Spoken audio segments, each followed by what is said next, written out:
Movie की शुरुआत में हम देखते हैं कि एक मेंटल हॉस्पिटल है जहां एक थेरेपिस्ट को बुलाया गया है। उस थेरेपिस्ट को पता नहीं है कि यह मेंटल हॉस्पिटल है और उसे जॉब की ज़रूरत है और वो अंदर जाती है। डॉक्टर बोलता है कि तुम्हें धीरे धीरे इन सब की आदत हो जाएगी। तभी सिक्योरिटी गार्ड अंदर आता है और डॉक्टर से बोलता है, लेना नहीं मिल रही। थेरेपिस्ट बोलती है, लेना कौन?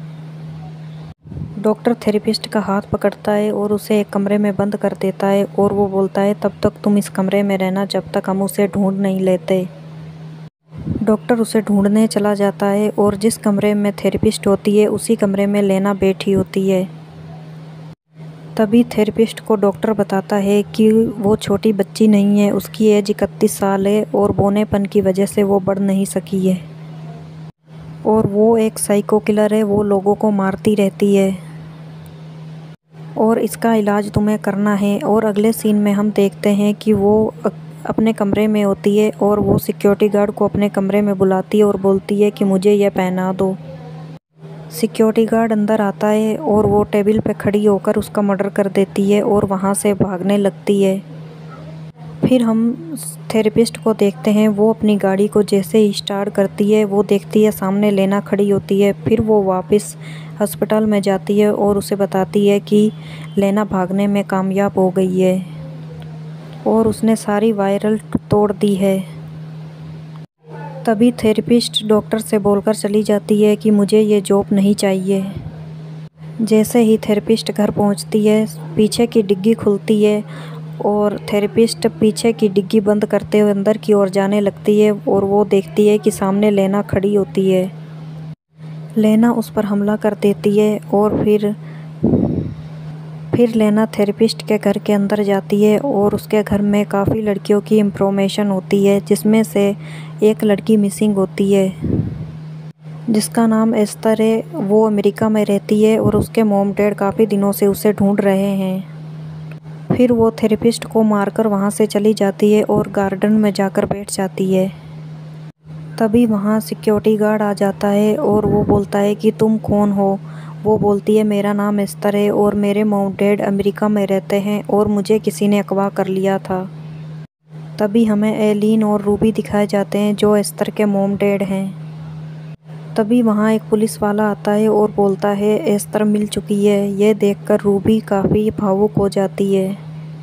तभी एक पुलिस वाला बताता है कि एस्तर काफ़ी डरी हुई है और उससे अच्छे से बात करना। फिर वो एस्तर के पास जाती है और बोलती है, बेटा एस्तर, और फिर उसे वो गले से लगा लेती है। फिर रूबी उसे घर ले जाने से पहले उसके हस्बैंड और उसके बेटे की पिक्चर दिखाती है। फिर वो अमेरिका पहुंच जाती हैं और सामने उसके डैड और उसका भाई खड़े होते हैं और वो अपने डैड को गले से लगा लेती है और उसका डैड काफ़ी खुश होता है। उसके डैड को अपनी बेटी से काफ़ी ज़्यादा लगाव था। फिर एस्तर का कमरा लेना को मिल जाता है और रूबी बोलती है, तुम्हें किसी भी चीज़ की ज़रूरत हो तो हमें बता देना। तभी एलिन बोलता है कि अब मैं बहुत खुश हूँ। तभी रूबी किसी से फ़ोन पर बात कर रही होती है और एस्तर के डैड अपनी बेटी से जाकर पूछते हैं कि तुम्हें क्या क्या पसंद है। वो बोलती है, मुझे ड्राइंग करना बहुत पसंद है। तभी वो दोनों पेंटिंग बनाने जाते हैं और एस्तर एलिन की पेंटिंग बना देती है। दरअसल एस्तर एलिन को चाहने लगती है। तभी रूबी उसके कमरे में आती है और वो उसकी डायरी पढ़ने लगती है। तभी एस्तर रूबी से बोलती है, मेरे से बिना पूछे मेरे कमरे में मत आना। तभी वहाँ एक पुलिस वाला आ जाता है और एस्तर वहाँ से उठकर चली जाती है। वो बोलता है, मुझे कुछ तो मिसिंग लग रहा है, ये एस्तर बिल्कुल भी नहीं हो सकती। एस्तर को उन पर शक होने लग जाता है और एस्तर के मॉम डैड घर से बाहर गए होते हैं। अब जॉन और एस्तर घर पर होते हैं। जॉन अपने फ्रेंडों से पार्टी कर रहा होता है। तभी वहाँ एस्तर आती है। एस्तर पार्टी में शामिल होने लगती है और सभी लोग उसका मजाक बनाने लगते हैं। फिर डोर पर एक पुलिस वाला आता है और जॉन बोलता है कि मेरे मॉम डैड आज घर पर नहीं है। फिर वो पुलिस वाला एस्तर के कमरे में जाता है और एस्तर की डीवीडी लेकर चला जाता है।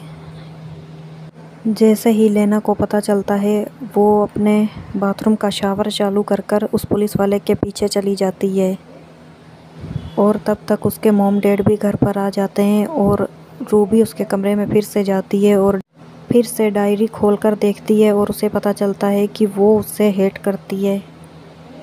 फिर हम पुलिस वाले को देखते हैं, वो फिंगरप्रिंट मैच करने लगता है लेकिन फिंगरप्रिंट मैच नहीं होते।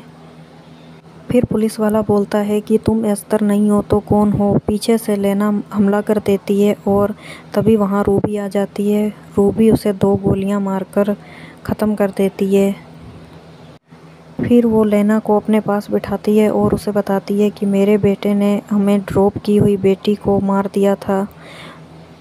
अब मुझे परिवार तो चलाना था, इसलिए मैंने झूठ बोल दिया कि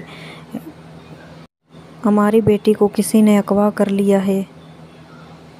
लेना काफ़ी डर जाती है और फिर वो उस बॉडी को ठिकाने लगा देती हैं। फिर रूबी बोलती है तुम्हें भी अब इस गेम में शामिल होना होगा, तुम्हें देखकर मेरे हस्बैंड काफ़ी ज़्यादा खुश हैं। फिर वो उसे घर ले जाती है और उसके हस्बैंड काफ़ी खुश होते हैं। फिर वो अपने बेटे को बताती है कि यह एक साइको किलर है जिसकी एज काफ़ी ज़्यादा है और देखने में छोटी सी है। तभी हम जॉन को देखते हैं, वो लेना के पास खड़ा होता है और बोलता है तुम साइको किलर हो, तुम्हारा भी नंबर आएगा, तुम्हें हमने खरीद के रखा है। सभी लोग डिनर कर रहे होते हैं और रूबी लेना के खाने में बेहोशी की दवा मिला देती है।